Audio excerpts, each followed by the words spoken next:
CEO mocked veteran single dad's disability. His Delta Force past made her apologize in tears. She laughed at his limp in front of everyone.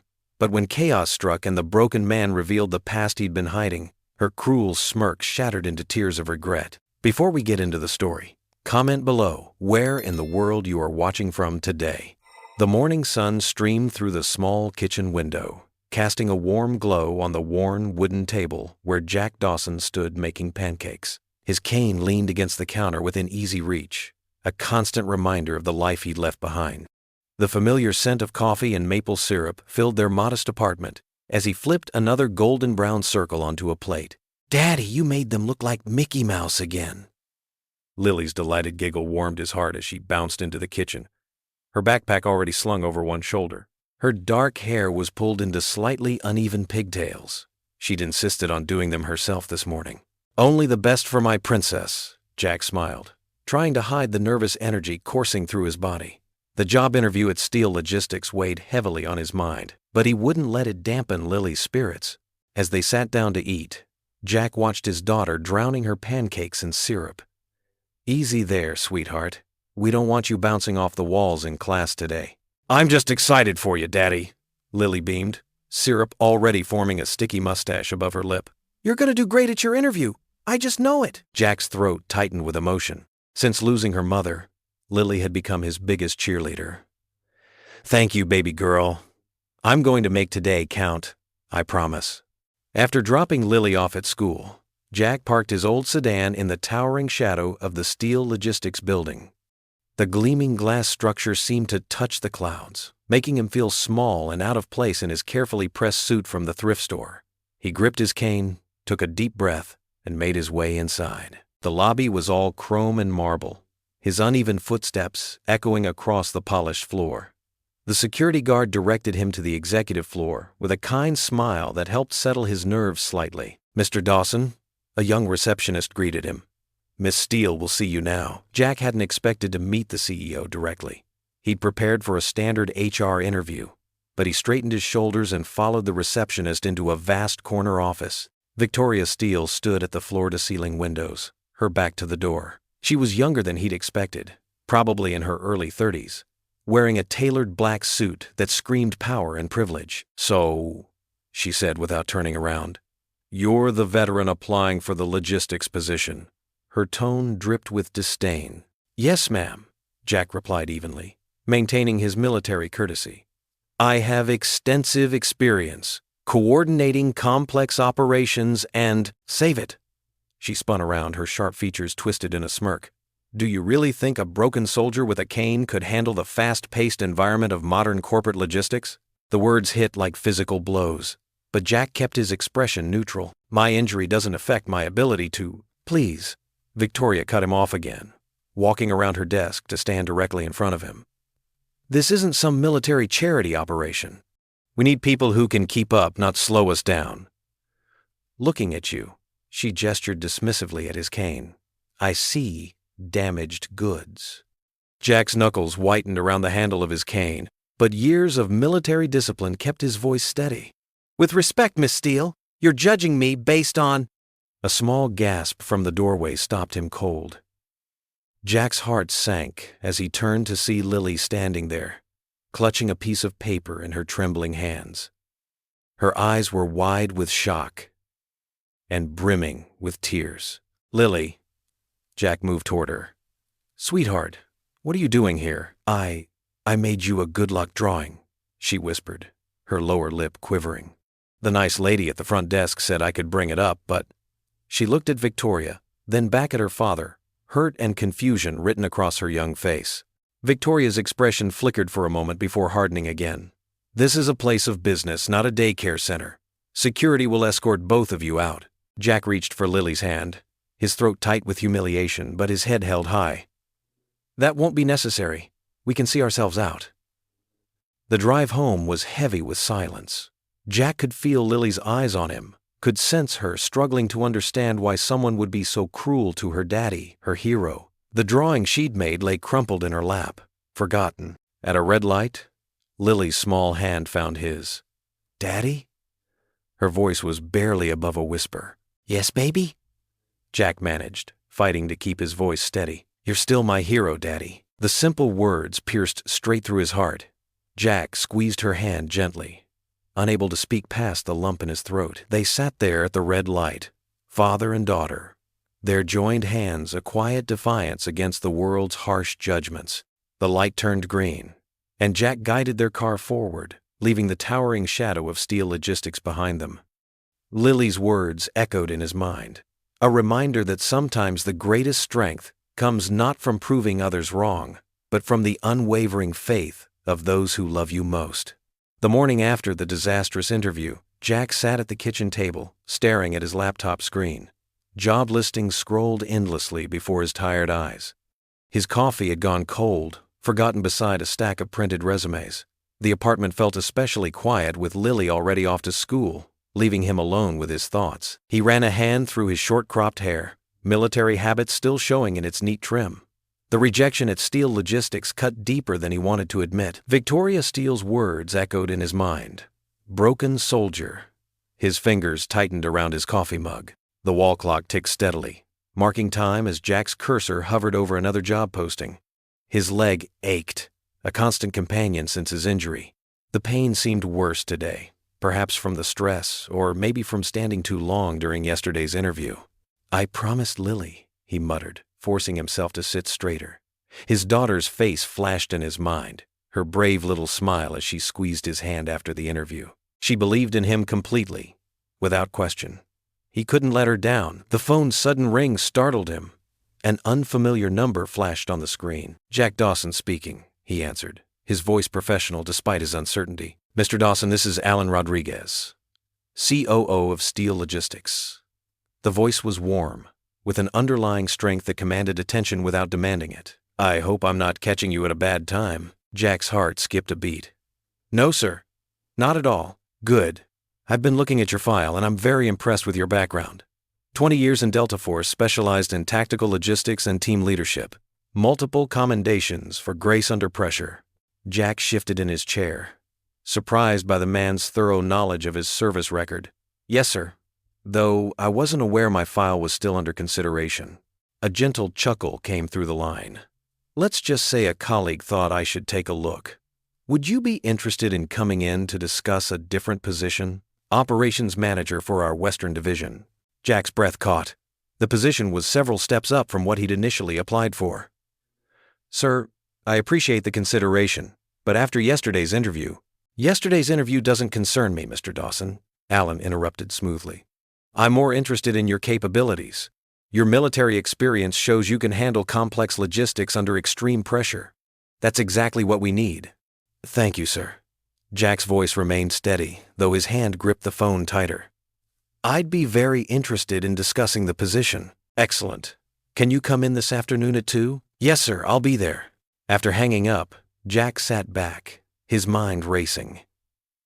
The opportunity seemed almost too good to be true. But there was something about Alan Rodriguez's voice, a genuine quality, that rang true. The second interview proved entirely different from the first. Alan's office was warm and welcoming, with photos of family mixed among the business awards on his walls. The COO himself rose to greet Jack, showing no reaction to the cane except to gesture to a comfortable chair nearby. "Tell me about your approach to team leadership, Jack," Alan said, settling behind his desk. His dark eyes were sharp but kind, reading more than just Jack's words. For the next hour, they discussed logistics, leadership, and the challenges of managing complex operations. Alan listened intently, asking thoughtful questions that drew out Jack's experience without dwelling on his disability. "The position would report directly to me," Alan explained, leaning forward. "It's challenging work, long hours sometimes, but it's also a chance to make a real difference in how this company operates." Jack met his gaze steadily. "Sir, I'm not afraid of hard work. All I'm asking for is a fair chance to prove myself." Alan nodded, satisfaction crossing his features. "That's exactly what I wanted to hear." He extended his hand. "Welcome to Steel Logistics, Jack." Later that evening, Jack sat on the edge of Lily's bed, watching as she snuggled under her favorite butterfly blanket. Her room was a splash of color against the apartment's plain walls. Drawings, school projects, and photos, creating a bright collage of their life together. "Guess what, sweetheart?" he said, smoothing back her dark hair.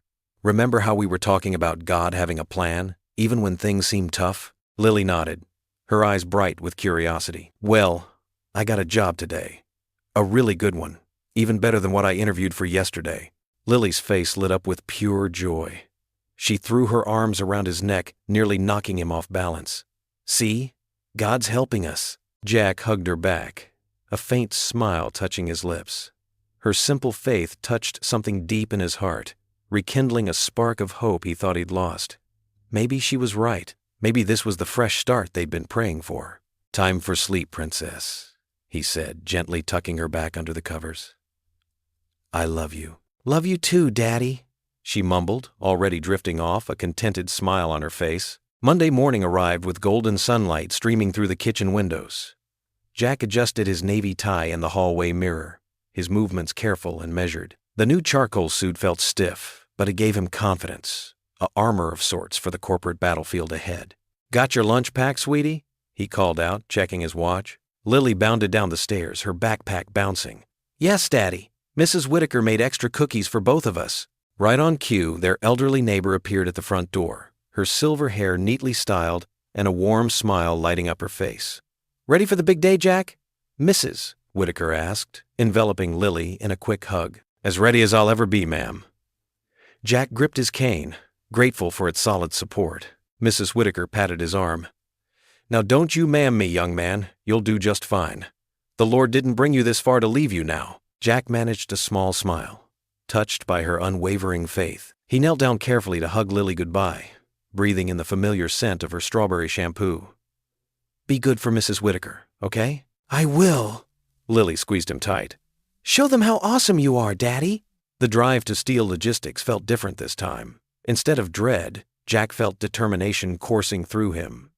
The gleaming skyscraper loomed ahead, but today, it wasn't just a symbol of corporate power. It was his new workplace. Security directed him to human resources, where a friendly woman named Patricia helped him with paperwork.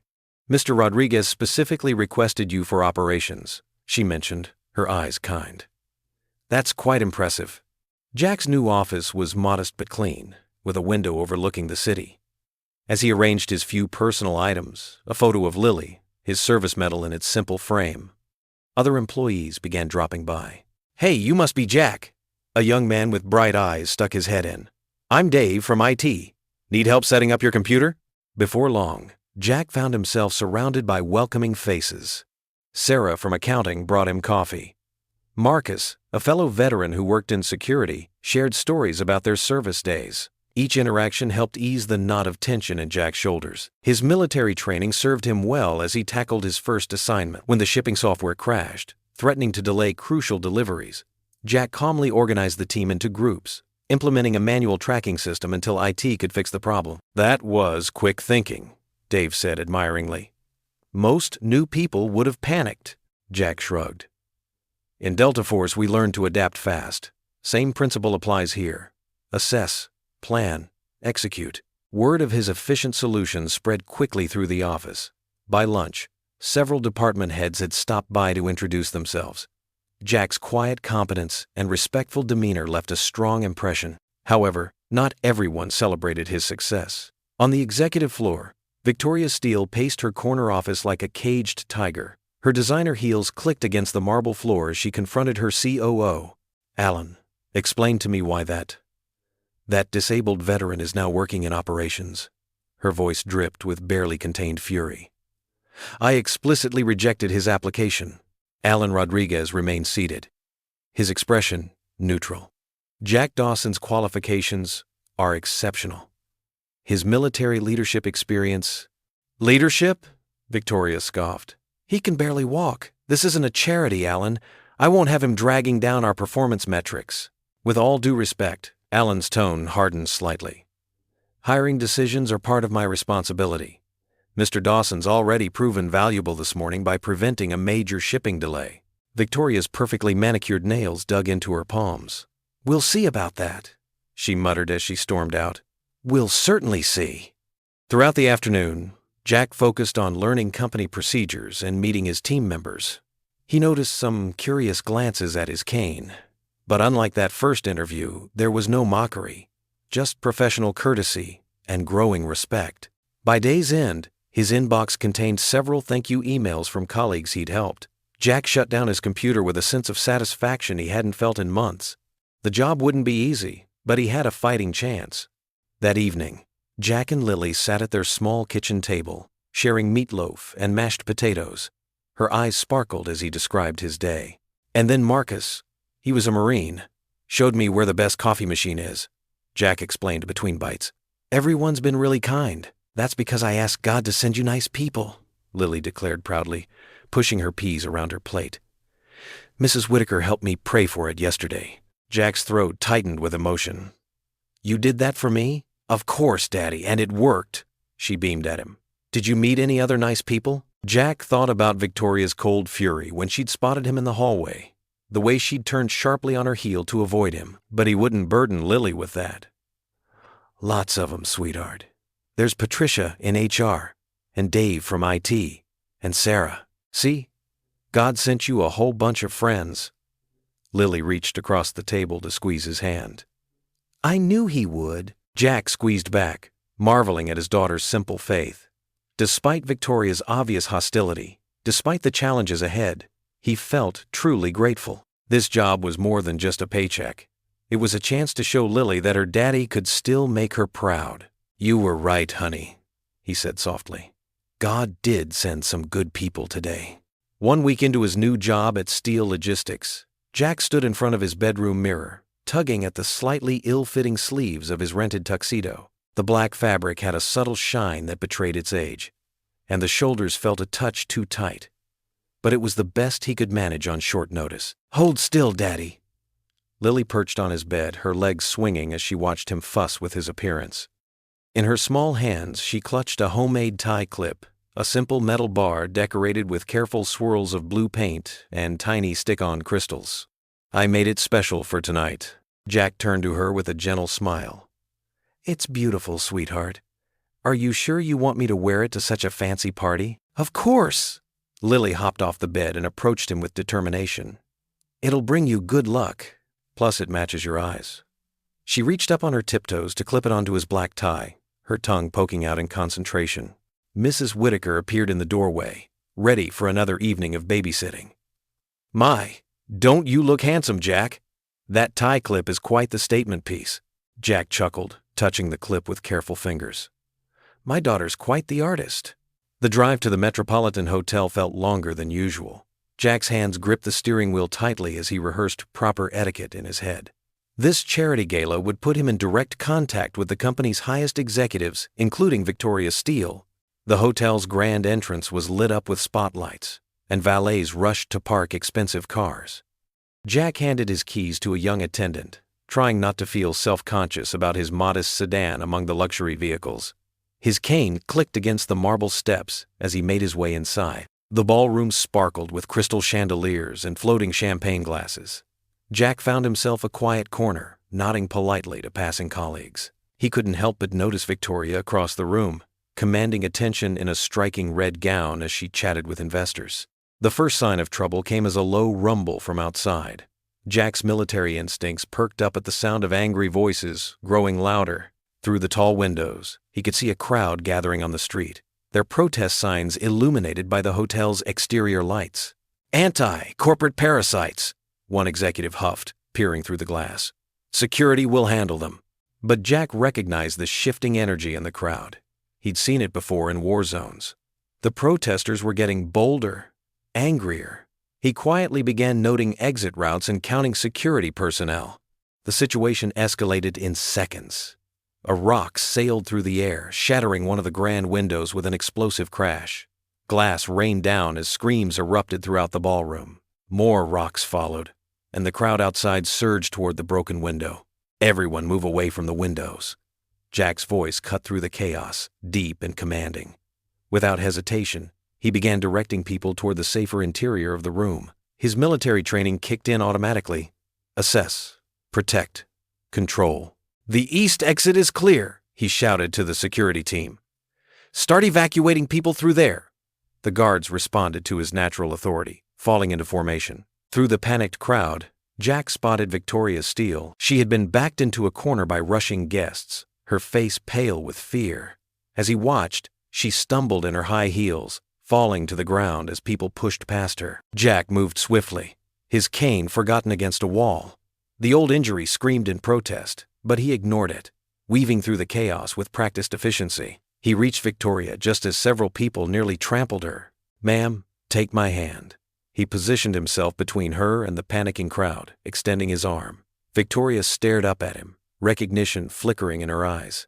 For a moment, she hesitated, pride warring with fear on her face. Another surge of people made the decision for her. She grabbed his hand, and Jack pulled her up, tucking her securely against his side. "Keep your head down," he instructed, shielding her with his body as he guided them through the crowd. A security guard had fallen near the broken window, clutching his arm where glass had cut him. Jack steered Victoria to safety first, then returned for the injured man. "Can you walk?" he asked, already sliding an arm under the guard's shoulders. "Yes, sir." The guard managed through gritted teeth. Jack helped him up, scanning the room for any other people in danger.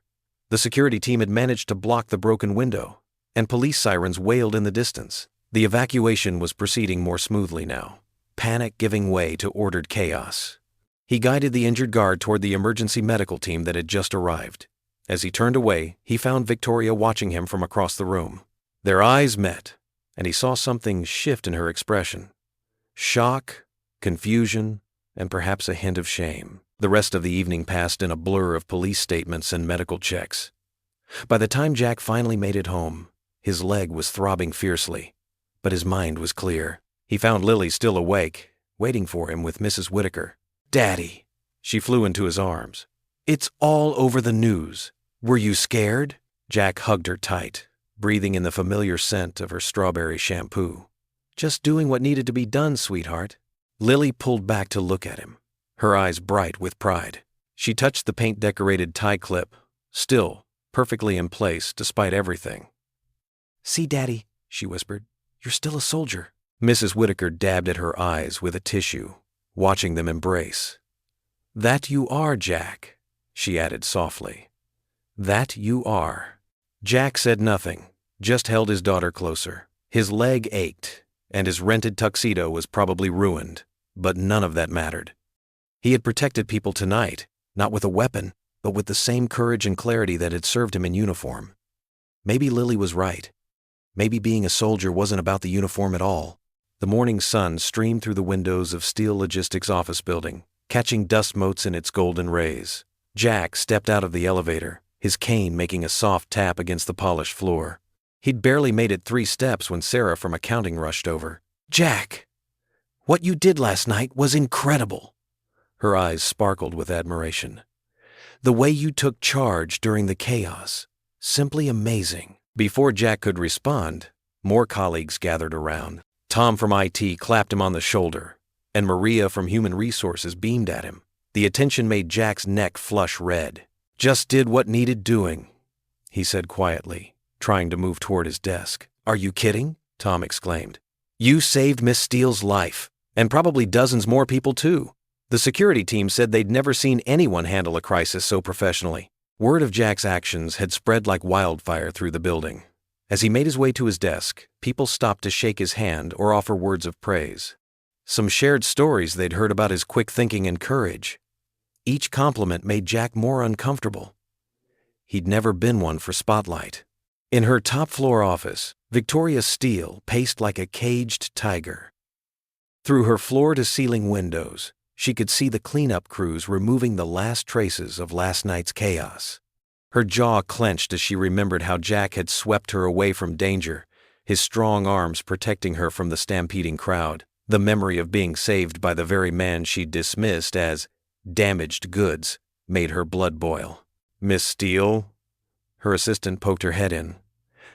"The board members are calling to check on you after last night's incident, and the local news wants a statement about the security breach."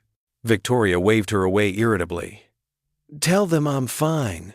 And get Dawson up here. Now." 10 minutes later, Jack stood before Victoria's desk, his face neutral and professional. She didn't offer him a seat. "Mr. Dawson," she said coldly, "while your actions last night were noteworthy. Let's be clear about your role here. You're a junior operations manager, nothing more. I have several urgent projects requiring immediate attention. She slid a thick stack of folders across her desk. These need to be completely reformatted and analyzed by tomorrow morning. All of them. The impossible deadline hung in the air between them. Jack glanced at the mountain of work, then back at Victoria. "Yes, ma'am," he said simply, gathering the folders. Throughout the day, Victoria piled on more tasks. She demanded he reorganize the entire supply chain database while simultaneously preparing presentations for 3 different departments. When he finished one task, she found fault with minor details and demanded complete revisions. During lunch, Alan Rodriguez found Jack in the break room, hunched over his work while others chatted and ate. "Got a minute?" Alan pulled up a chair, his kind eyes taking in Jack's tired face. "Not really, sir," Jack replied, gesturing at the stack of papers. "Miss Steele needs these by morning." Alan's expression softened. "I saw what happened last night, Jack. That was exceptional work, the kind of leadership we need more of around here." Jack looked up, meeting Alan's gaze. The older man continued, his voice low and sincere. "Victoria, she's fighting her own battles. Don't let her push you out. We need good people like you here." "Thank you, sir," Jack said quietly. "But I've faced worse than impossible deadlines." Alan nodded, understanding in his eyes. "Just remember, you've got allies here, more than you know." Throughout the afternoon, Victoria's demands grew more unreasonable. She called Jack into pointless meetings, then criticized him for falling behind on her assignments. She made him fetch coffee for her entire executive team, watching with barely concealed satisfaction as he struggled to balance the drink carrier with his cane. But Jack remained steady, completing each task without complaint. His military training had taught him to endure, to focus on the mission rather than the obstacles. And his mission now was providing for Lily. When the office finally emptied that evening, Victoria stood at her window, watching Jack slowly make his way to his car in the parking lot. His limp was more pronounced after the long day, but his head was held high. Her reflection in the glass showed her frown deepening. Hours later, Jack stood in the doorway of Lily's bedroom, watching his daughter's peaceful sleep. Her long eyelashes fluttered against her cheeks, and her favorite stuffed elephant was tucked securely under one arm. A children's Bible lay open on her nightstand. She'd been reading it before bed, just like her mother used to do with her. The sight of Lily's innocent face strengthened his resolve.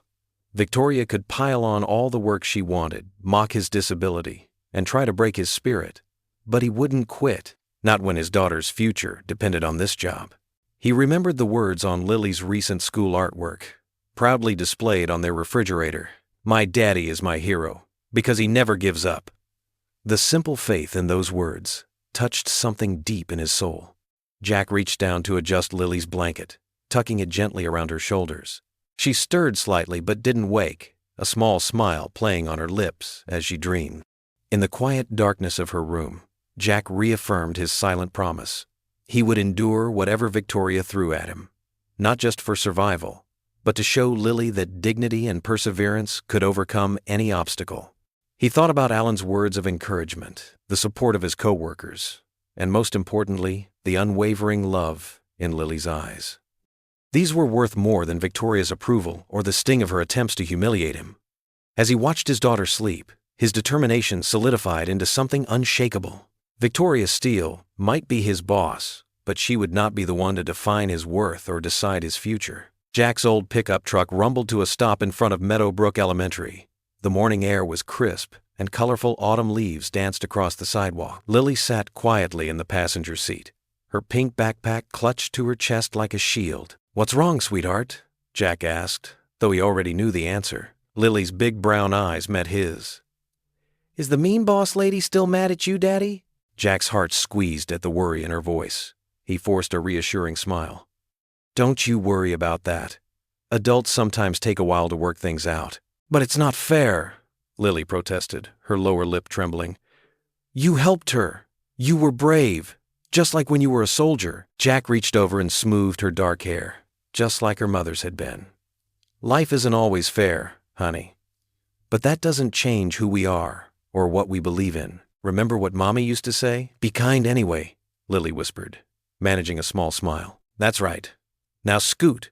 You don't want to be late for Mrs. Peterson's class." Lily leaned over and gave him a fierce hug before climbing out. Jack watched her skip up the steps, his chest tight with love and determination. Her worried glances stayed with him as he drove to work. At Steel Logistics, the atmosphere had shifted noticeably since the gala incident. As Jack limped through the lobby, leaning on his cane, Carlos, the security guard, gave him a warm salute. "Morning, Mr. Dawson. Thanks for the help with that new scanning system yesterday." "Anytime, Carlos. And please, it's just Jack." In the elevator, Sarah from accounting shifted her stack of files to shake his hand. "That reorganization plan you suggested for the filing system? Pure genius. Saved us hours of work." Jack smiled modestly. "Just something I learned in the service. Everything runs smoother when there's a clear system." Throughout the morning, similar interactions repeated themselves. Jack had always treated everyone with respect, from the maintenance staff to the senior analysts. Now, that genuine kindness was being returned tenfold. Jerry the janitor proudly showed him pictures of his son's baseball game. Maria from IT sought his advice on streamlining emergency protocols. Even some mid-level executives began stopping by his desk for informal consultations. Around noon, Jack was helping Dennis from the mailroom sort through a backed-up delivery when he felt it, that icy presence. Victoria Steele stood at the end of the hallway, watching. Her perfectly tailored suit and sharp heels radiated authority, but her eyes held something darker: fear. Jack straightened up, nodding politely. "Miss Steele." She didn't respond, just turned on her heel and stalked away. But within an hour, a new memo arrived in his inbox. His department would now require daily progress reports, submitted directly to her office by 5 p.m. sharp. "It's getting ridiculous," muttered Alan Rodriguez, the COO, when he stopped by Jack's desk later. "She's never required this level of micromanagement before." Jack kept his voice neutral. "I'll manage, sir." Alan shook his head. "You know what this is about, don't you? She's losing her grip. The board's noticed how the employees rally around you, your natural leadership style, your integrity. It threatens her command and control approach." "I'm not trying to threaten anyone," Jack said quietly. "I'm just doing my job the best way I know how." "That's exactly why people respect you," Alan replied. "Just watch your back. Victoria fights dirty when she's scared." Throughout the afternoon, Jack felt the weight of hostile eyes. Victoria seemed to materialize wherever he went, her clipboard like a weapon, noting every minor infraction. She reassigned his best team members, scheduled him for conflicting meetings, and criticized his reports in front of others. But Jack remembered his training. In Delta Force, he'd learned that sometimes the greatest victory was simply refusing to break. He kept his voice steady, his work impeccable, and his dignity intact. When Victoria snapped at him during a department meeting, he responded with calm professionalism. When she demanded last-minute changes to completed projects, he stayed late to accommodate them without complaint. The sun was setting when Jack finally pulled into his driveway. Mrs. Whitaker, their neighbor, had picked Lily up from school as usual. Through the kitchen window, he could see them working on what looked like a science project. Inside, the warm smell of chocolate greeted him. "We made hot cocoa," Lily announced proudly. "Mrs. Whitaker showed me how to use the microwave safely." "Thank you for watching her," Jack said to their elderly neighbor. Mrs. Whitaker patted his arm. "She's a joy. You're doing a wonderful job with her, Jack." Her kind eyes held understanding. "Don't let anyone tell you different." After she left, Jack settled at the kitchen table with Lily. Her science homework, building a model of the solar system, was spread across the surface. They worked together, sipping cocoa and hanging styrofoam planets while discussing her day. "Jenny said her mom told her you're a hero," Lily mentioned, carefully painting Neptune blue. "Because you helped people at the fancy party." Jack focused on attaching a ring to Saturn. "I just did what needed doing, that's all." "Is that why the mean boss lady is extra mean now? Because you helped even though she was mean first?" Jack set down the model planet and looked at his daughter's earnest face. Sometimes people get scared when others are kind to them, especially if they haven't been kind themselves. It makes them feel bad inside. So what do? You keep being kind anyway, and you don't quit, no matter how hard it gets. Jack reached across the table and squeezed her small hand. "No matter what, Daddy doesn't quit." Lily beamed at him, chocolate, mustache and all. "Promise?" "Promise." Monday mornings at Steel Logistics usually meant tired faces and sluggish movements, but Jack Dawson saw something different. He saw potential. The conference room was packed with his team members, their expressions a mix of exhaustion and worry over the massive inventory project Victoria had dumped on them last Friday. Jack stood at the front of the room, his cane resting against the table. "Good morning, everyone," he said, his voice carrying the calm authority that had served him well in the military. "I know this project looks impossible. Trust me, I've faced impossible before." He pulled out a whiteboard marker and began drawing a simple diagram. "In Delta Force, we broke down complex missions into manageable parts. That's exactly what we're going to do here." Sarah, from accounting, raised her hand timidly. "But Mr. Dawson, we've never handled anything this big before." Jack smiled warmly. "Call me Jack, and neither had I, until my first combat mission." He drew circles on the board, connecting them with lines.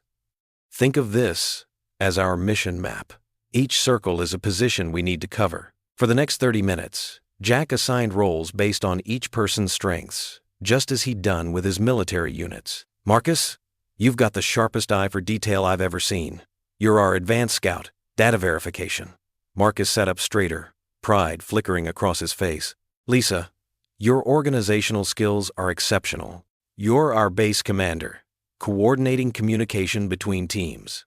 Lisa, who usually stayed quiet in meetings, nodded with newfound confidence. One by one, Jack gave each team member a clear purpose, drawing on military terminology that somehow made their corporate task feel more meaningful. The energy in the room shifted from dread to determination. Meanwhile, across town at Meadowbrook Elementary, Lily sat at her desk, chewing thoughtfully on her pencil. Mrs. Thompson had assigned their class to write about my personal hero. While other kids wrote about superheroes or sports stars, Lily knew exactly who to write about. Her pencil moved across the paper. "My hero doesn't wear a cape or fly through the sky. He walks with a cane and sometimes limps when it rains. My hero is my daddy." Back at Steel Logistics, Jack's team had transformed. The office buzzed with focused energy as people moved between departments with purpose. Even the usually grumpy IT supervisor was caught smiling as he helped the accounting team set up their new tracking system.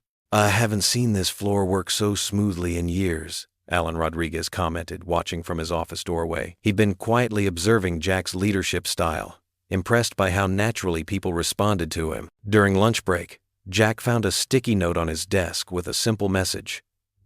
"Thanks for believing in us, team."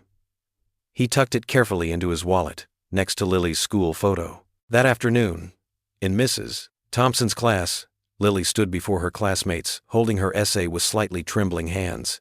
"My daddy was a soldier who fought bad guys," she read, her voice growing stronger. "He got hurt protecting his friends, but that didn't stop him from being brave.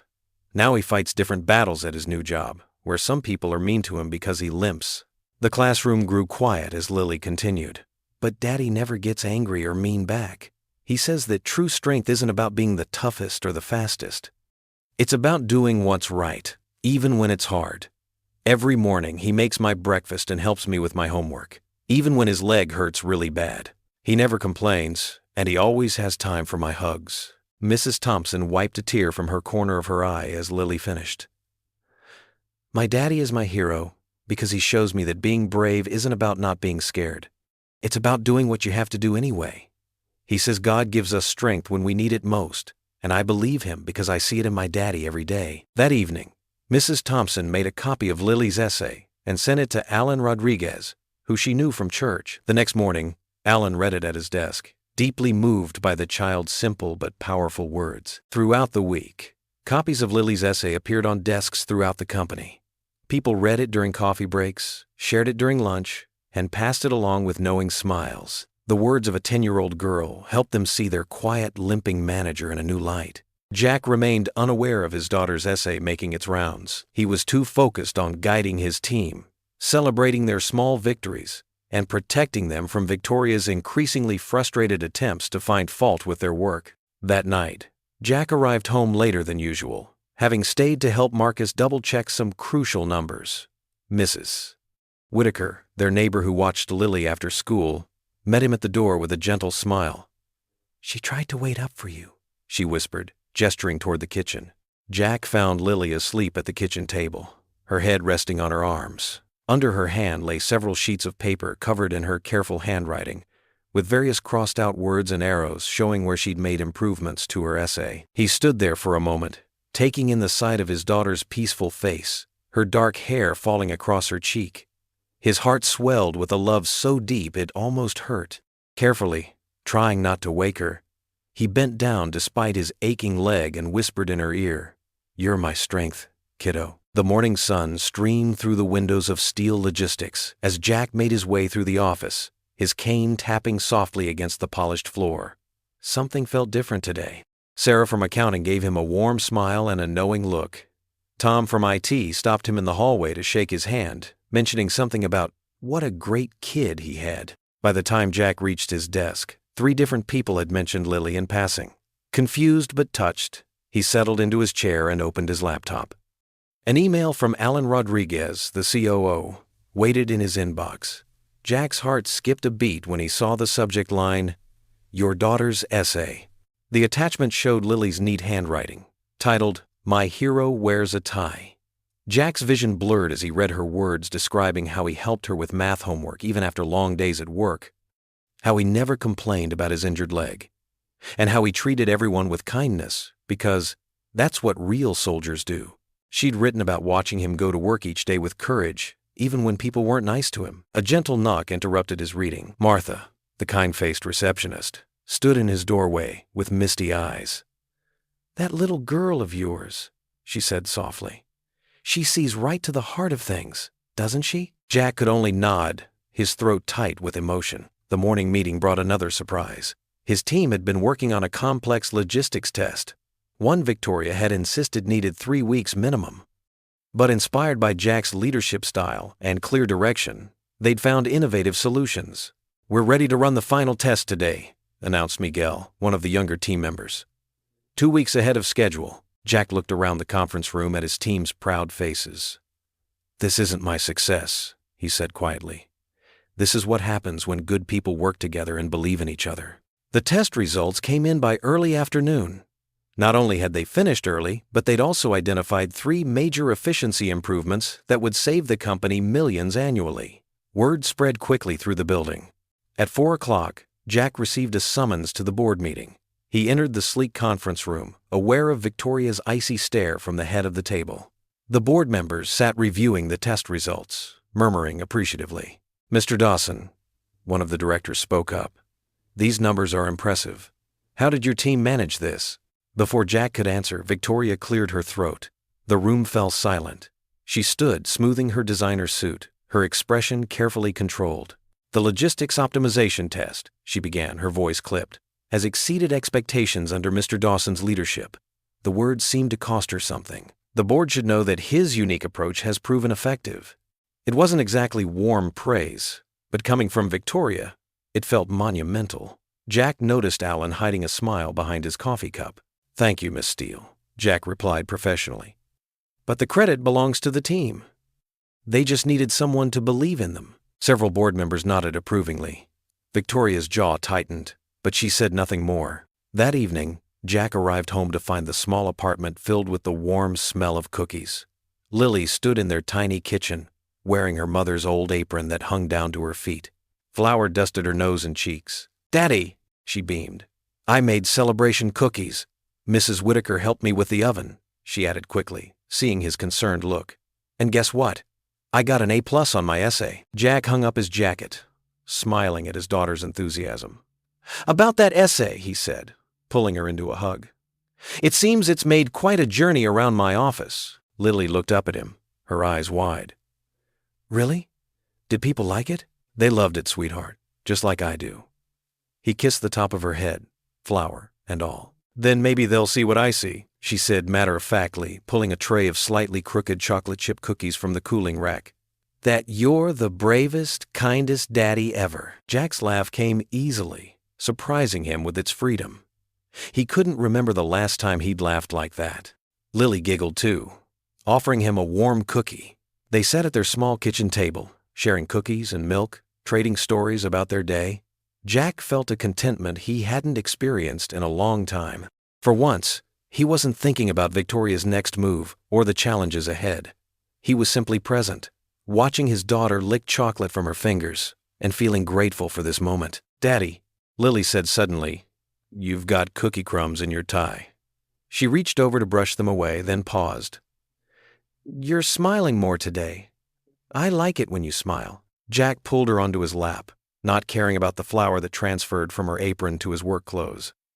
"That's because I have the world's best cheerleader," he said, making her giggle again. The evening light filtered through their kitchen window, casting warm shadows across their modest home.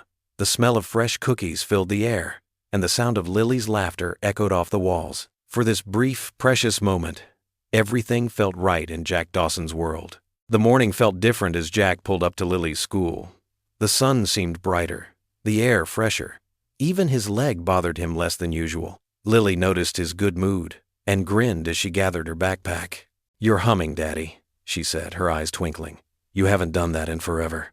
Jack touched his chin, surprised. He hadn't realized he was humming the old tune his wife used to love. "Guess I am, sweetheart. Sometimes good things just sneak up on you." "Like ice cream after school?" Lily asked hopefully. "We'll see." Jack chuckled, watching her skip toward the school entrance. "Have a great day." The drive to Steel Logistics was smooth, and Jack found himself still humming as he rode the elevator to his floor. Several co-workers greeted him warmly in the hallway. Martha from accounting even stopped to show him pictures of her new grandchild. Meanwhile, 12 floors above, Bradley Cooper sat in his corner office, his face twisted with displeasure. As Senior Vice President of Operations, he'd watched Jack's rising popularity with growing resentment. The veteran support group that Jack had casually suggested was now meeting weekly in the break room. The maintenance staff had started coming to Jack with their concerns instead of through proper channels. Even some of Bradley's own team members were praising Dawson's leadership style. "Time to dig deeper," Bradley muttered, typing quickly on his keyboard. He'd called in some favors from an old college friend who now worked at the Veterans Affairs office. The information had arrived that morning in a plain manila envelope. Bradley's eyes narrowed as he reviewed the documents. Jack's military records painted a picture very different from the capable manager everyone saw. Multiple surgeries on his left leg, extensive physical therapy, regular psychiatric appointments for PTSD, notes about nightmares, anxiety triggers, occasional flashbacks. "Perfect," Bradley whispered, carefully selecting and highlighting specific passages. He began crafting a memo, choosing words like liability and unpredictable and risk factor. The final touch was adding confidential, internal review at the top in bold red letters. Down on the operations floor, Jack was reviewing shipping manifests with his team. Sarah, a young logistics coordinator, had spotted a pattern in their delivery delays. "If we adjust the routing here," she said, pointing to the screen, "we could save almost 2 hours per trip." "Good catch," Jack nodded, making notes. "Let's run some test scenarios before—" "Jack!" Alan Rodriguez, the COO, stuck his head in the door. "Got a minute?"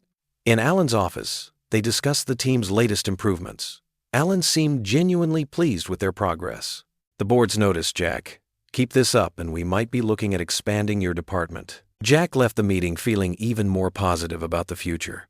He didn't notice Bradley Cooper watching him from the end of the hallway, a thin smile on his face as he clutched a sealed envelope. In Victoria's top-floor office, the afternoon sun cast long shadows across her desk as she reviewed quarterly reports. A knock at her door made her look up with annoyance. "What is it?" Bradley entered, his expression concerned. "Miss Steele, I apologize for the interruption, but there's something you need to see." He placed the envelope on her desk. "It's about Jack Dawson." Victoria's perfectly manicured nails tapped the desk. "The limping hero! What about him?" "I've received some troubling information about his condition. Given his level of responsibility, I felt obligated to bring it to your attention." Victoria opened the envelope and began reading. Her frown deepened with each page. Bradley stood quietly, watching her reaction. "Post-traumatic stress disorder," she said slowly. "Multiple medications? Therapy sessions twice a month?" She looked up at Bradley. "Where did you get this?" "I have my sources," he said smoothly. "All completely legal, of course. But as an executive concerned with company welfare, of course." Victoria's lips curved into a cold smile. "Thank you for bringing this to my attention, Bradley. I'll handle it from here." After Bradley left, Victoria read through the report again, her smile growing harder. The man who had embarrassed her at the gala, who had stolen her employees' loyalty, wasn't as perfect as everyone thought. Finally, she had something concrete to use against him. "Let's see how popular you are when everyone knows how broken you really are," she whispered to the empty office. The afternoon sun was warm as Jack left work early to pick up Lily. He'd promised to help her with a science project, and for once, he was ahead on his deadlines. He found her waiting on the school steps, drawing in her notebook. "Hey, sweetheart," he called. "How about that ice cream?" Lily's face lit up. "Really?" "Really. We can walk to Murphy's." He took her backpack as she bounced alongside him. "How was school?" "We learned about the solar system." Lily chatted as they walked. "Did you know Jupiter has 79 moons?" 79? That's a lot of moons to keep track of. They stopped at the small ice cream shop on the corner. Mr. Murphy himself served them. Chocolate chip for Lily, vanilla for Jack. They sat at the outdoor table, enjoying the afternoon sun and each other's company. "Daddy," Lily asked, carefully licking her cone. "Mm-hmm. Are you happy at your new job?" Jack considered the question, watching a pair of sparrows hop around their feet looking for crumbs. "You know what? I think I am. The people there are good folks. Well, most of them anyway." "Even the mean lady boss?" Jack chuckled. "Miss Steele. She's complicated. But don't worry about her. Things are looking up for us, kiddo." Lily nodded, satisfied with his answer, and returned to her ice cream. Jack watched her, grateful for these simple moments of joy. Neither of them knew that back in her office, Victoria Steele was reviewing the final draft of a memo that would change everything. His phone buzzed with a message from Alan. "Great work today. See you tomorrow." Jack smiled and put the phone away, focusing on his daughter and their peaceful afternoon. The future felt bright, even if storm clouds were gathering unseen. Jack sat in the bright conference room, his weathered hands folded neatly on the polished table. Around him, his team members took turns presenting their quarterly results, each slide showing impressive improvements in efficiency and cost savings. The pride in their voices matched the warm glances they kept sending his way. Sarah from accounting stood up, clutching her tablet. "And thanks to Mr. Dawson's new routing system, we've cut delivery times by 30%. She smiled at Jack. His military precision really shows in the details. A murmur of agreement rippled through the room. Someone mentioned they'd heard about Lily's essay, and Jack felt his chest tighten with emotion. These people had become more than colleagues. They were starting to feel like family. Victoria Steele sat at the head of the table, her face unreadable. Just as the meeting seemed to be wrapping up, she cleared her throat and stood, holding a thick manila folder. "Speaking of Mr. Dawson's military background," she said, her voice cutting through the pleasant atmosphere like ice, "there are some matters we need to address." She began passing out copies of what looked like an official report. Jack's stomach dropped as he caught sight of the header. Personnel Risk Assessment. His hands began to tremble slightly, and he gripped his cane tighter under the table. "It has come to my attention," Victoria continued, her heels clicking as she paced, "that Mr. Dawson has been less than forthcoming about certain conditions." She paused for effect, savoring the moment. "According to his military records, he suffers from severe PTSD. Regular therapy sessions, medication, potential triggers, all undisclosed during his hiring process." The room fell silent. Jack felt the blood drain from his face as his colleagues began scanning the documents, their expressions shifting from confusion to concern. He could see his private medical history laid bare in black and white. Everything he'd fought so hard to overcome turned into cold statistics. "As CEO, I have to question the wisdom of placing someone with such instabilities in a position of responsibility," Victoria declared, her words precise and cutting. "How can we trust the judgment of someone who might be compromised at any moment?" Jack opened his mouth to defend himself, but the words wouldn't come. The room seemed to spin slightly, memories of battlefield chaos threatening to surface. He forced them back down, focusing on his breathing like his therapist had taught him. "I've never let my condition affect my work," he finally managed, his voice steady despite the turmoil inside. "My team's results speak for themselves." Victoria's lips curved into a cruel smile. "Results achieved under false pretenses, Mr. Dawson. You deliberately concealed your mental health status." From the corner of his eye, Jack noticed Alan Rodriguez, the COO, shifting uncomfortably.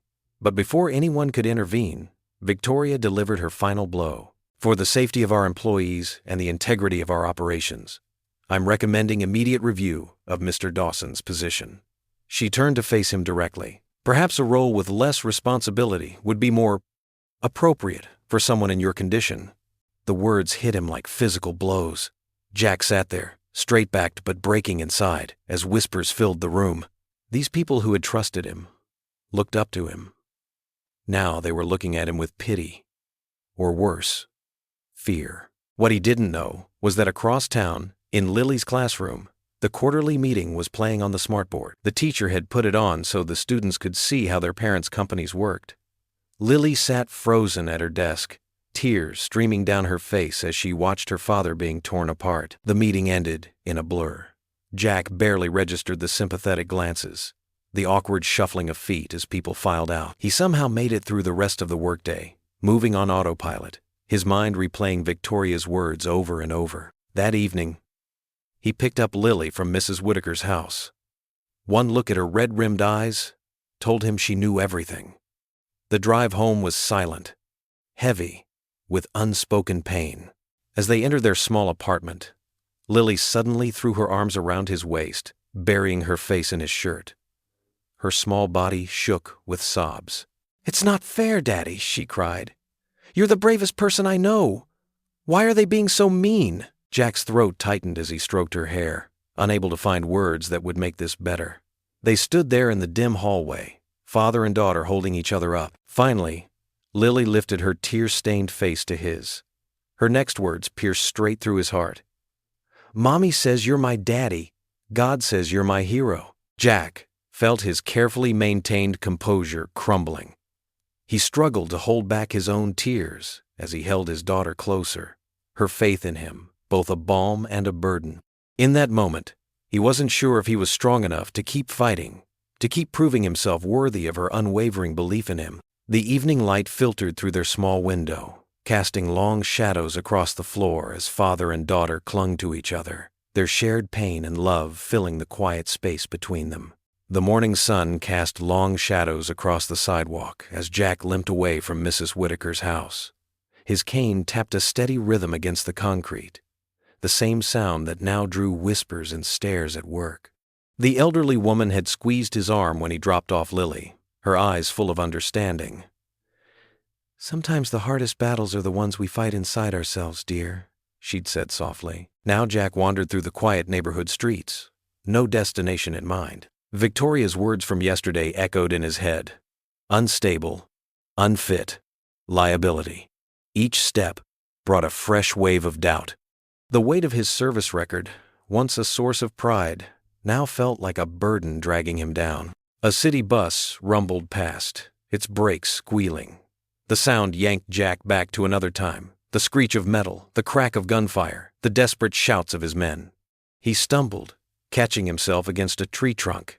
His breathing came in short gasps as he fought to stay in the present. This was exactly what Victoria had exposed to everyone, the broken soldier who couldn't even handle normal city sounds. An elderly couple walking their dog crossed to the other side of the street when they saw him. Jack's jaw clenched. Was this how it would be now? People avoiding him, whispering behind his back, treating him like he might snap at any moment? He found himself in the small park where he sometimes took Lily. The playground stood empty in the morning light. Jack sank onto a bench, his leg aching from the long walk. The resignation letter was already drafted on his phone. One click would end this nightmare, this daily humiliation. He could find another job, somewhere smaller, somewhere people didn't know about his past. But Lily's face flashed in his mind, her fierce pride when she told her friends about his new job, her joy at seeing him dress up for work each morning. She believed in him with the pure, unwavering faith of a child. Could he really surrender now? A sparrow hopped closer, pecking at crumbs near his feet. Jack watched it, remembering the countless times he'd told his soldiers to focus on small, immediate things. When the memories threatened to overwhelm them, the bird's quick movements, the feel of the wooden bench beneath his hands, the distant sound of traffic. Hours passed as Jack sat there, wrestling with his thoughts. The sun climbed higher, burning away the morning mist. Finally, his phone buzzed, A text from Mrs. Whitaker saying Lily was home from school. It was time to face his daughter. The walk home felt longer than usual, each step heavy with indecision.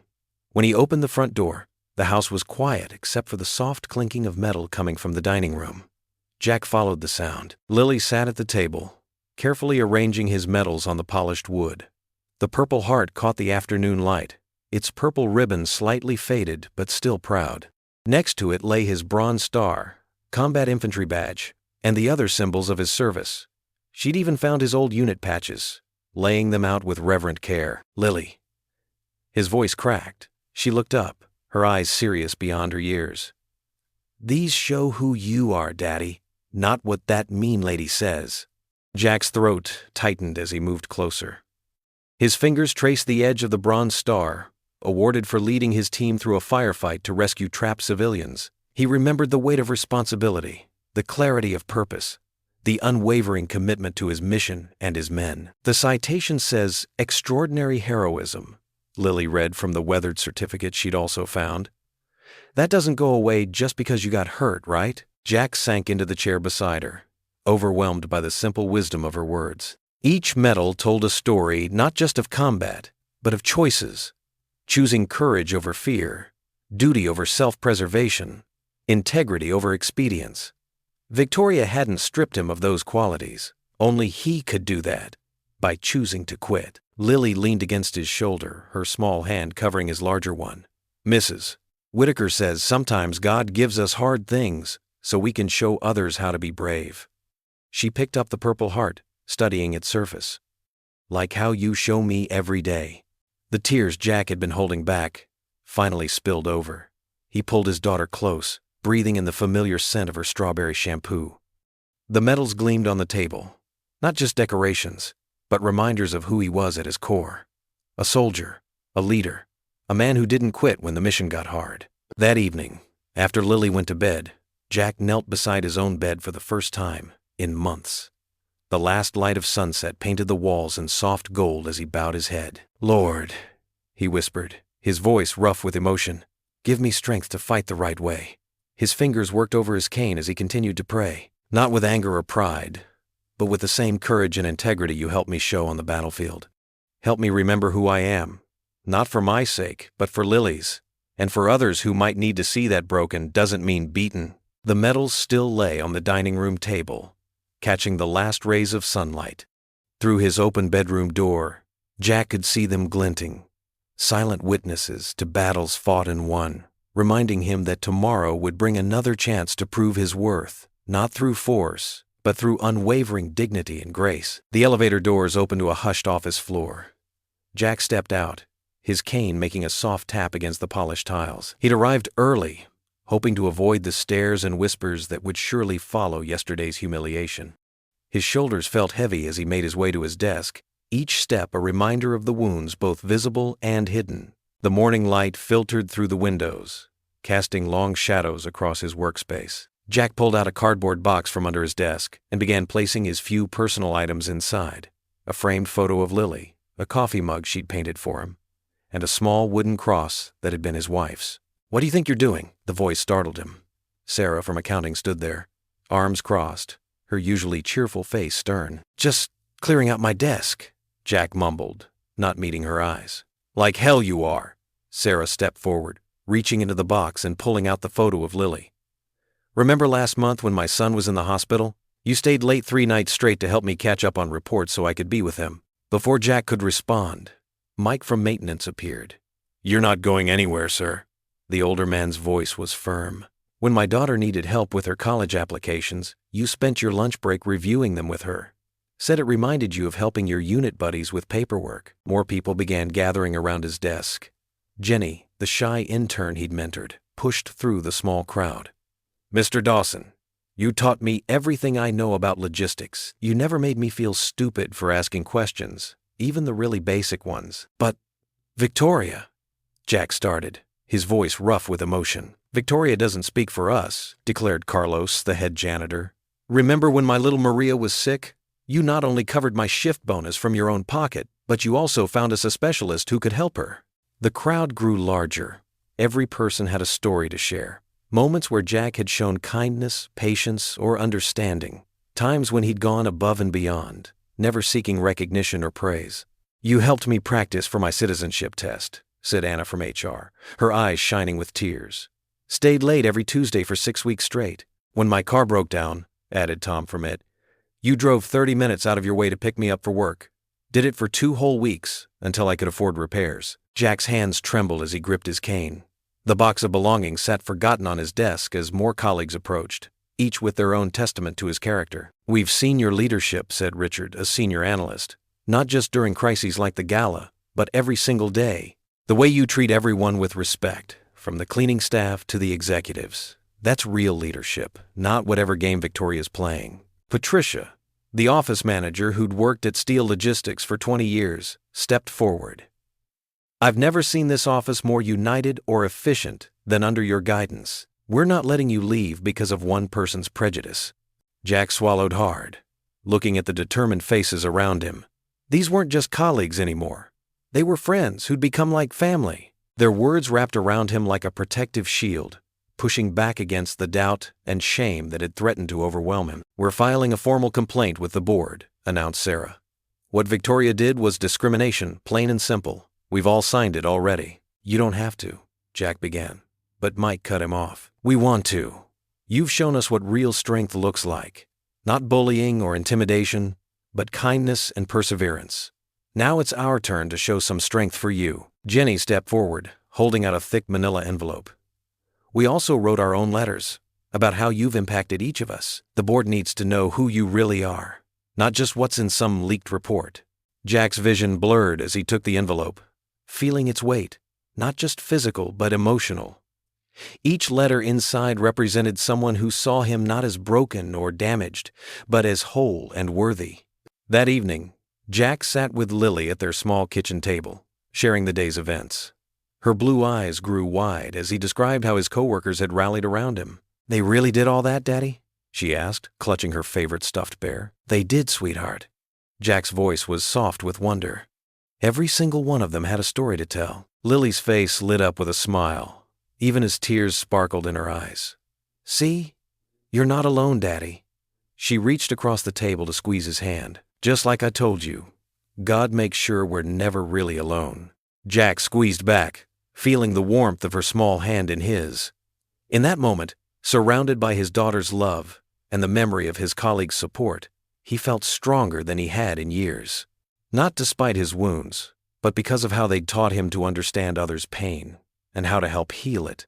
2 weeks had passed since the workers' show of solidarity. The morning sun gleamed off the Steel Logistics Tower as employees hustled through security, preparing for what should have been their biggest triumph, the signing of a billion-dollar international shipping contract that would cement their position in the global market. Jack sat at his desk, reviewing logistics reports one final time.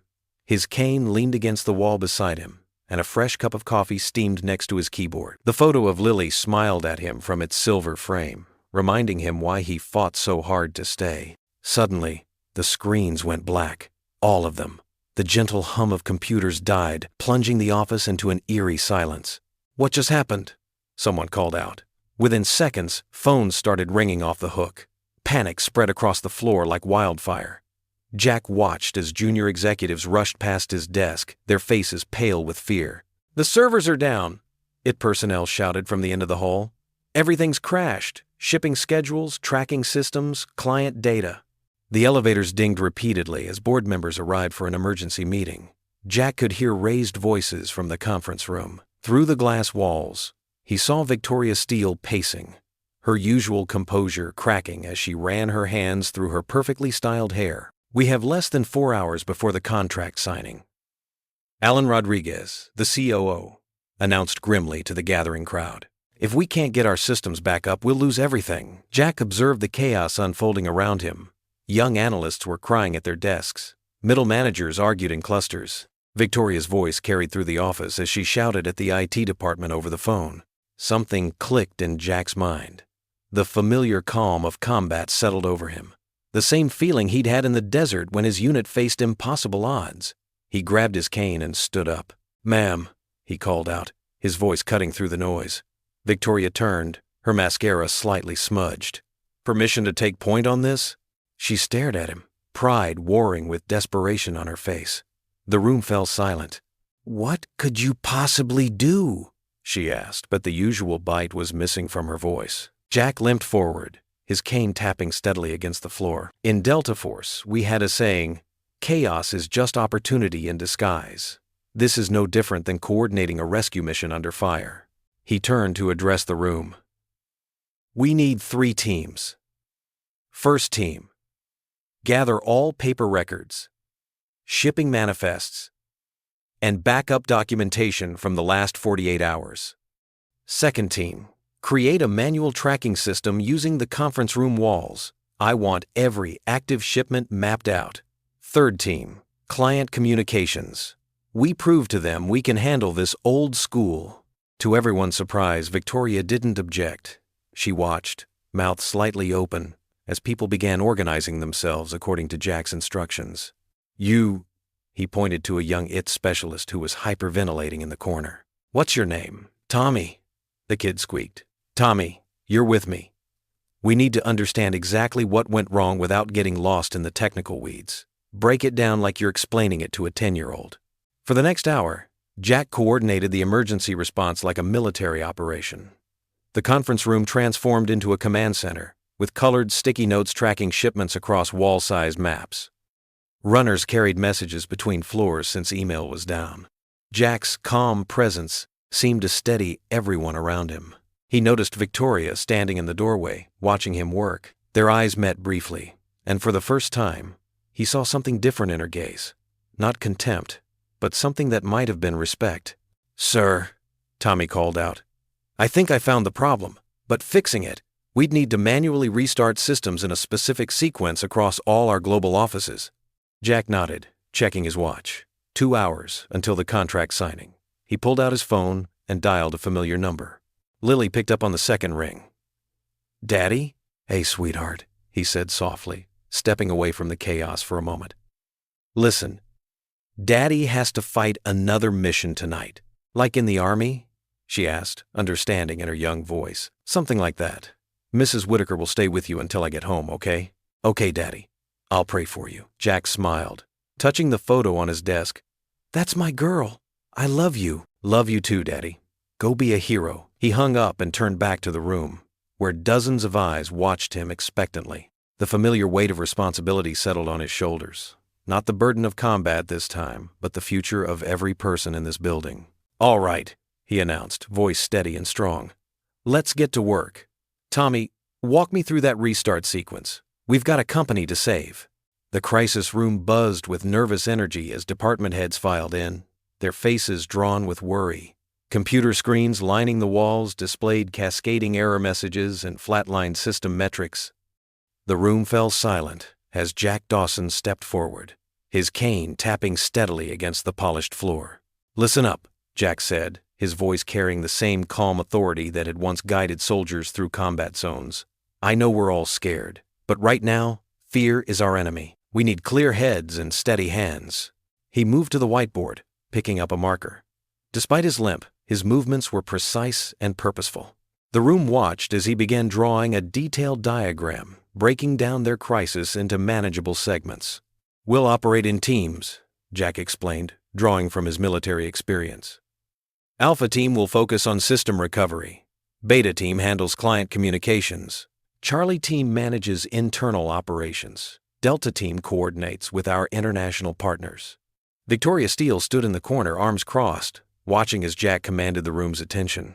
Her usual sharp remarks died on her lips as she observed the transformation in her employees' faces, from panic to focused determination. "Martinez," Jack called out to their lead programmer. "You're heading Alpha Team. Take Williams and Chen. Set up in Conference Room A. I want hourly updates on system restoration progress." Sarah Martinez nodded, already pulling out her laptop.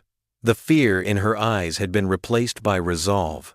"Peterson," Jack continued, addressing their head of PR. "Beta Team is yours. Draft emergency communications for our clients. Be honest but reassuring. No corporate doublespeak. People respect straight talk." He moved through the assignments methodically, placing each person where their strengths would shine. His military training showed in every detail, establishing clear chains of command, backup plans, and communication protocols. "Remember," Jack said, his voice softening slightly, "every person in this room matters. From it to maintenance. We're one unit now. Watch out for each other. If you're stuck, ask for help. No lone wolves today." Victoria shifted uncomfortably as she noticed how naturally people turned to Jack for guidance. The same man she'd mocked and tried to drive out was now holding her company together. Teams dispersed to their assigned positions, but Jack wasn't finished. He moved from station to station, checking in, offering encouragement, solving problems. His cane never slowed him down. If anything, people seemed to move with more purpose after seeing his determination. "Sir," a young intern approached him timidly, "the backup servers in basement 3 need checking, but the elevator's down." Jack smiled kindly. "Then we take the stairs. Lead the way." Victoria watched as Jack disappeared down the stairwell with the intern, his cane tapping out a steady rhythm. She followed at a distance, witnessing as he guided the young man through the server check, teaching while they worked. Hours ticked by. The crisis room became their command center, with Jack coordinating efforts across all teams. People brought him coffee, which grew cold as he focused on the tasks at hand. His phone buzzed occasionally, messages from Lily that he answered briefly but warmly, never letting his personal concerns distract from the mission. When the evening sun cast long shadows through the windows, Victoria finally approached him. "Mr. Dawson," she said stiffly, "perhaps you should take a break. You've been on your feet all day." Jack looked up from the status reports he was reviewing. "Thank you, Miss Steele, but I'm fine." His voice was professional, without a hint of resentment for her past actions. "There's too much at stake for breaks right now." She noticed how he gripped his cane tighter, the only sign of his fatigue. The man she'd dismissed as damaged goods was proving to be the strongest person in the building. As midnight approached, Jack stood at the center of the crisis room, leaning heavily on his cane but his voice never wavering as he coordinated the overnight shifts. Dark circles had formed under his eyes, but his focus remained sharp. "Alpha Team, what's your status?" he called out. "System restoration at 60%, sir," Martinez reported. "Estimated 4 hours until completion." Jack nodded, making notes on his tablet. "Beta Team, client status?" "Most are standing by, sir," Peterson responded. "Your military background helped. They're treating this like a tactical situation, just as you suggested." Victoria stood in the doorway, watching as Jack checked each team's progress. She saw what she'd been too proud to acknowledge before. True leadership wasn't about power or position. It was about serving others, about putting the mission before personal comfort. The night wore on. Jack remained standing, though several people had offered him chairs. His cane bore more of his weight now, but his spirit seemed to grow stronger with each passing hour. During a quiet moment, when most teams were deep in their tasks, Jack looked at a photo of Lily on his phone. He touched the screen gently, then straightened his shoulders and whispered to himself, "Failure is not an option." The words carried the weight of both his military past and his present responsibility, to his daughter, to his colleagues, and to the company that had almost broken him. But Jack Dawson hadn't broken in combat, and he wouldn't break now. Victoria, overhearing his whispered words, finally understood what real strength looked like. It wasn't in her corner office or her expensive suits. It was in this man's quiet determination to complete his mission, no matter the personal cost. Teams continued working through the night, drawing strength from Jack's unwavering presence. His tactical approach had transformed a corporate crisis into a winnable battle, and every person in that building was ready to fight alongside him. The digital clock on the wall blinked midnight as Jack Dawson made his way through the maze of cubicles, his cane tapping softly against the carpet. The office buzzed with the quiet desperation of exhausted workers hunched over keyboards, their faces lit by the blue glow of computer screens. "Hey, Sarah," Jack said, placing a fresh water bottle next to a young analyst who hadn't looked up from her monitor in hours. "Take 5 minutes. Clear your head." Sarah rubbed her tired eyes. "But the system diagnostics will make more sense after a short break," Jack finished with a gentle smile. "Trust me, I've learned this the hard way." Moving through the office, Jack noticed the signs of fatigue he recognized from his military days, the 1,000-yard stares, the slumped shoulders, the trembling hands reaching for empty coffee cups. It reminded him of those long nights in Afghanistan, when his unit had to stay alert despite exhaustion, their lives depending on maintaining focus. "Remember, folks," he called out, his voice carrying the calm authority that had once steadied nervous soldiers. "We're not just fixing computers here. We're protecting jobs, securing futures. Every person in this company has a family counting on them, just like our clients do." He paused at Marcus's desk, where the IT specialist was furiously typing. "How about a joke to keep the spirits up?" Jack offered. "What did the computer do at lunchtime?" Marcus looked up, dark circles under his eyes. "What? Had a bite?" Jack delivered with an exaggerated wink. The terrible pun earned him a mix of groans and tired chuckles. That was exactly what he wanted, a moment of levity to break the tension.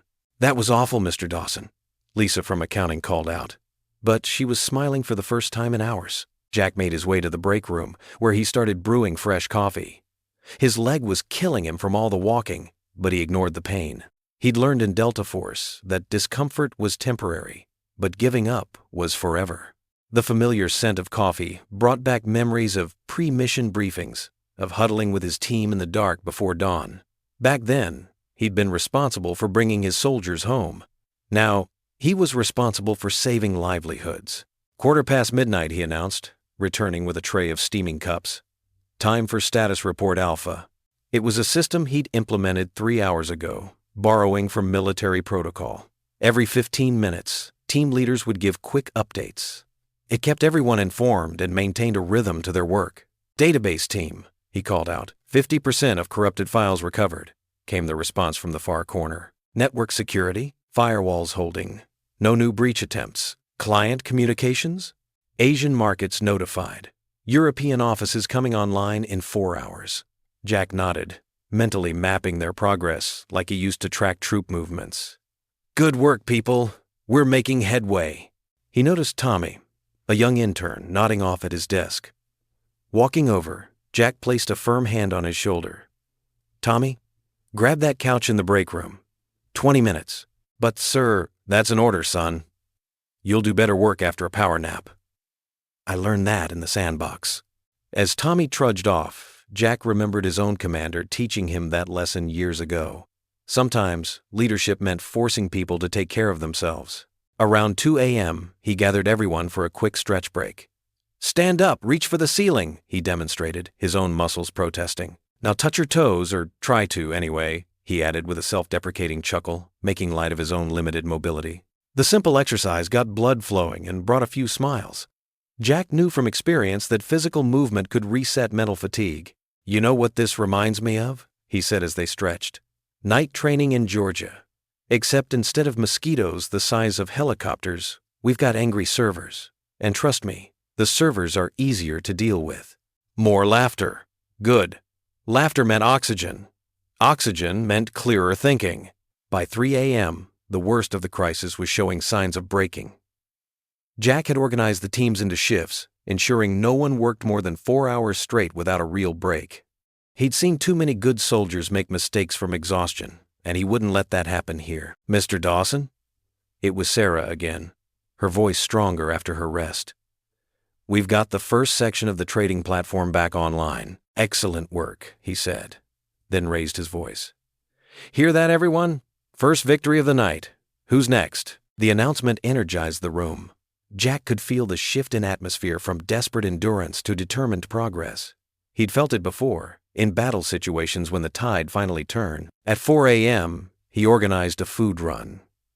"Can't fight on an empty stomach," he declared, ordering enough sandwiches and energy bars for everyone. He made sure each person ate something, just as he used to check his soldiers' ration consumption during long operations. "Sir?"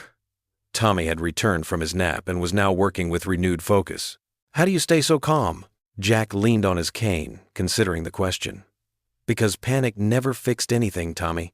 I've seen worse situations turn around, just by keeping a clear head and trusting your team." As the night deepened toward morning, Jack continued his rounds, offering encouragement, technical suggestions, and the occasional terrible joke. His leg throbbed and his back ached, but he kept moving. The pain was an old friend by now, one he'd learned to accept without surrendering to it. Finally, at 5:30 a.m., The first rays of dawn began to peek through the office windows. Jack stood by the glass, watching the sky lighten over the city.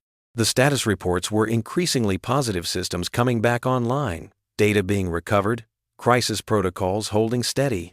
For the first time since the chaos began, he allowed himself to take a deep, slow breath. The familiar weight of responsibility sat on his shoulders, but now it was balanced by the lightness of hope. They weren't out of the woods yet, but they could see the clearing ahead. Looking at his tired but determined team, Jack felt the same pride he'd known watching his soldiers execute a difficult mission. Different battlefield, same human spirit. He took another breath, letting it fill his lungs with the promise of morning, before turning back to the task at hand. The first rays of morning sun filtered through the office windows as engineers made their final keystrokes. The room held its breath. Jack leaned forward on his cane, his tired eyes fixed on the main monitor. 24 hours of non-stop work had brought them to this moment. "Systems check complete," announced Sarah from IT, her voice trembling. "Starting reboot sequence." The massive screen at the front of the crisis room displayed loading bars. One by one, they began filling up. Green lights started blinking across the board. Jack's grip tightened on his cane as the final system check approached 100%. "Come on," whispered Tom from accounting. "Come on." The final bar reached completion. A pleasant chime sounded through the speakers. "All systems operational," Sarah shouted, jumping up from her chair. "The contract data is secure." The room erupted in cheers. People who hadn't slept in over a day found new energy, hugging each other and crying with relief. The billion-dollar deal was safe. Steel Logistics would survive. Jack closed his eyes for a moment, letting out a long breath. His leg ached fiercely from standing all night. But it didn't matter now. They'd done it. "Mr. Dawson," called out Jeremy, the young intern, pointing at the TV mounted on the wall. "Look!" The morning news was already covering the story. Images of the Steel Logistics building flashed across the screen as the reporter spoke. In what's being called a miraculous save, Steel Logistics avoided catastrophic failure thanks to the leadership of Jack Dawson, a disabled veteran who coordinated the emergency response. Sources say Dawson's military experience proved crucial in organizing the successful recovery effort. Employees gathered around the TV, beaming with pride. Some pulled out their phones, recording the coverage. The story was spreading fast. "They're calling you a hero, sir," Jeremy said, grinning. Jack shook his head modestly. "We did this together. Every person in this room is a hero." More news crews were arriving outside the building. The phone lines were lighting up with calls from major business networks. The story of how a broken soldier had saved one of the country's largest logistics companies was catching fire. In her office, Victoria Steele watched the coverage in silence. Her perfectly manicured hands trembled as she set down her coffee cup. The man she had mocked and humiliated had just saved her company. Her father's legacy. Everything. The weight of her actions crashed down on her all at once. She remembered her cruel words at his interview, the constant harassment, the public humiliation when she'd exposed his PTSD. Each memory felt like a stone in her stomach. "Miss Steele," her assistant poked her head in. "The board of directors is calling. They want to speak with you and Mr. Dawson immediately." Victoria nodded numbly. She stood up, smoothing her designer suit, but her usual confidence was gone. For the first time in her career, she felt small. In the crisis room, employees were still celebrating when Victoria entered. The room fell silent. All eyes turned to watch as she approached Jack, who stood quietly by the window. "Mr. Dawson," she said, her voice uncharacteristically soft. "The board would like to speak with us." Jack nodded professionally, maintaining his dignity despite his exhaustion. As they walked toward the conference room, employees started clapping. Slowly at first, then building to thunderous applause. They weren't clapping for Victoria. Their eyes were fixed on Jack, the man who had led them through the night with unwavering strength and kindness. Victoria felt the sting of tears threatening to form. She blinked them back, but the pressure in her chest remained. This man, this soldier she had deemed unworthy, had shown more leadership in one night than she had in years. The board meeting was brief but impactful. The directors praised Jack's handling of the crisis, noting how his military experience had proven invaluable. They spoke of promotions, bonuses, press conferences. Jack accepted their praise with characteristic humility. As they left the conference room, Victoria stopped in the hallway. Mr. Dawson, she called out, her voice catching slightly. I need to say something. Jack turned to face her, leaning on his cane. There was no anger in his eyes, no satisfaction at her discomfort, just quiet patience. I was wrong, she said, the words feeling foreign on her tongue. About everything. The way I treated you. It was inexcusable. I let my pride blind me. She paused, struggling. I'm sorry. Jack studied her for a moment. Thank you, Miss Steele, he said simply, without malice or triumph. The main lobby was packed with reporters when they returned downstairs. Cameras flashed as Jack emerged. Questions flew from all directions about his military background, his disability, his leadership style. But Jack's attention was drawn to something else entirely. Through the glass doors, he could see a familiar figure bouncing excitedly on the sidewalk. Lily had arrived with Mrs. Whitaker, unable to wait any longer to see her father. Excuse me, Jack said to the reporters, making his way to the exit. The morning sunlight was bright and warm as he stepped outside. His body ached, his legs screamed for rest. But none of that mattered when he saw Lily's face. Daddy, she cried, running toward him. Jack opened his arms, and Lily crashed into him with the force of pure love. He held her tight, breathing in the familiar scent of her strawberry shampoo. After everything, the crisis, the victory, Victoria's apology, this was the only moment that truly mattered. You did it, Daddy, Lily whispered into his chest. I knew you would. Jack hugged his daughter closer, grateful for her unwavering faith. Behind them, cameras clicked, and reporters called out questions, but Jack remained focused on the small girl in his arms. In her embrace, he wasn't the hero from the news or the veteran who saved the company. He was simply her father, and that was the only title he'd ever needed. The late afternoon sun cast long shadows across the steel logistics building as employees filed into the main conference room. Word had spread quickly about an emergency all-hands meeting, and the atmosphere crackled with curiosity and tension. Jack Dawson sat quietly in the middle row, his cane propped against his chair, while his colleagues whispered and speculated around him. Victoria Steele stood at the podium, looking different than anyone had ever seen her. Gone was her usual Ice Queen composure. Her hands trembled slightly as she gripped the edges of the lectern, and her perfectly styled hair seemed slightly disheveled, as if she'd been running her fingers through it nervously. Thank you all for coming, she began, her voice uncharacteristically soft. Today, we witnessed something extraordinary. Our company faced potential ruin, and one man led us through the darkness. Her gaze found Jack in the crowd, and for the first time, there was no trace of contempt in her eyes. But before I address that, I need to confess something. Victoria's perfectly manicured fingers curled tighter around the podium. When Jack Dawson first walked into my office for an interview, I saw only what I wanted to see. A limitation, a weakness. Her voice caught. I mocked him. I called him damaged goods. I treated him with cruelty that shames me to my core. Tears began to well in Victoria's eyes, something no one in the company had ever witnessed. This man, whom I dismissed as broken, has saved me not once, but twice. First at the charity gala, when he protected me from physical harm, and now by saving our entire company from disaster. The tears were flowing freely now, streaming down her face and leaving trails in her perfect makeup. I mocked the very man God sent to rescue me, she said, her voice breaking. My pride and prejudice nearly cost us everything. Not just our contracts and our business, but our humanity. Jack sat very still, his expression gentle but unreadable. Around him, employees dabbed at their own eyes, moved by this unprecedented display of vulnerability from their normally steely CEO. Jack, Victoria said, looking directly at him now, I apologize.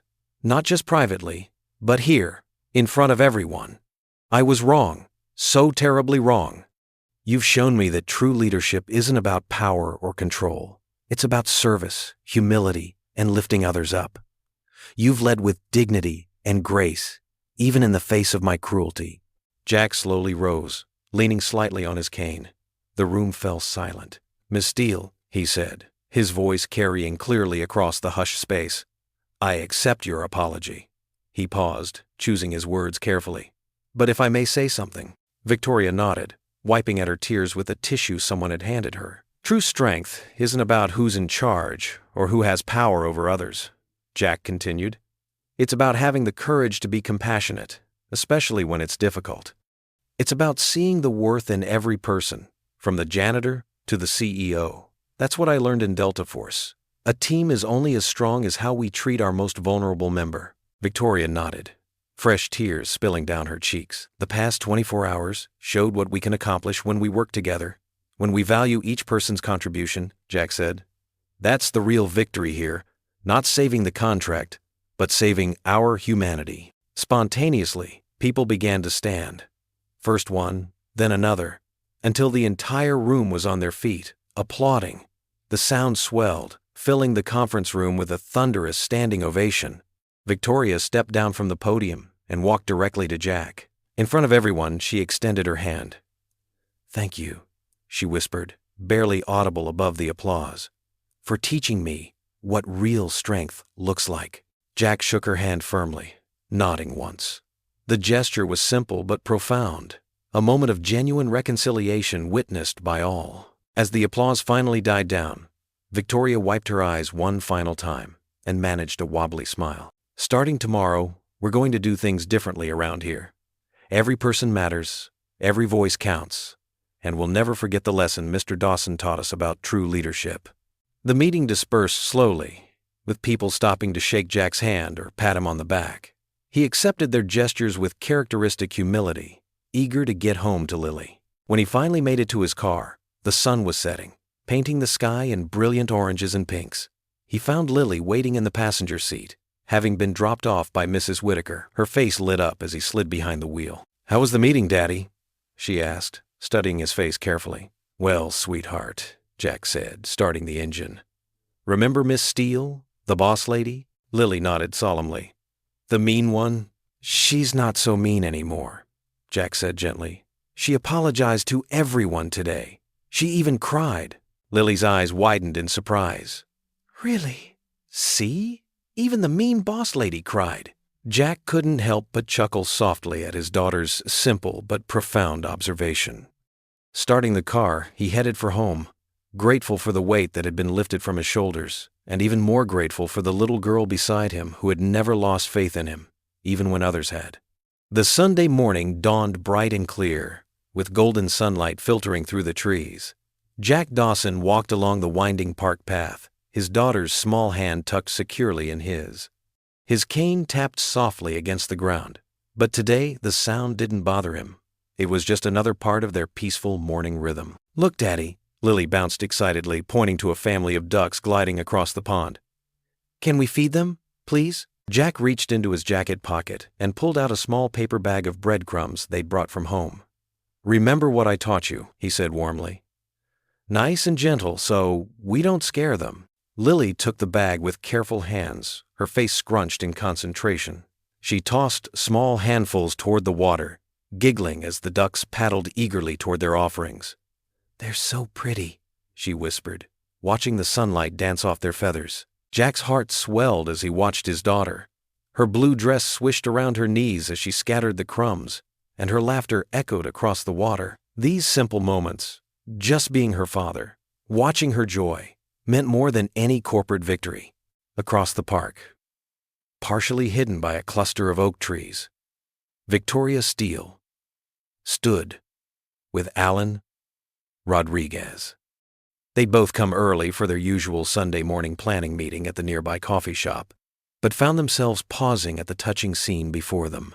"I've been so wrong, Alan," Victoria said softly, her usual sharp edge completely gone from her voice. "Look at them. All this time I thought leadership meant being tough, being feared, but he leads with such gentleness." Alan nodded, his experienced eyes taking in both the scene and Victoria's reaction. "That's what I saw in him from the beginning," he said. "True strength isn't about domination. It's about lifting others up.